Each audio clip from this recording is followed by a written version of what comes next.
So anyway, papakit kong lipstick ko. So anyway guys, kanang mag-trending karon guys, wala mi kita kabaluan na ano, wala kabalo ka na mga issue kung tinuod ba na or dili. So sila ra joy nasayod ana guys no. Sila ra ginasayod ana ilahang mga pa-trending din ha karon diha sa Siargao. Sila ra ginasayod ana nga issue guys. Kanang murag insulto na pud kay nang gihimo sa laki no nga magtato mo both friends with number niya. Ipang Google man nila na may love sa tawag na love instinct ang meaning sa number guys. Unsaon man na karon. Ana ron ang issue kuno kay nagbulag na daw kuno gyud sila. Mahibalaan ra na nato guys nigabot sa panahon siguro mga weeks or the coming weeks char. So mura siya guys. Sila ra ginasayod ana no kung ipadayon pa na nila ilahang relationship or dili na or basta sila rin nasayod ana guys, choice na nila guys.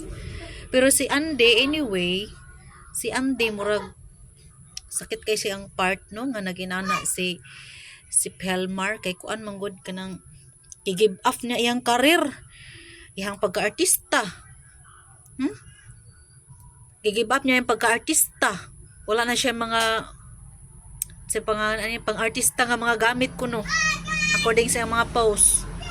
Kay iyang gi-dedicate iyang life anang tawhana tos inana lang ang ending. Inana ra di ay so sakit kay siya na murag disappointed kayo si Andy aning nga hitabo inana no.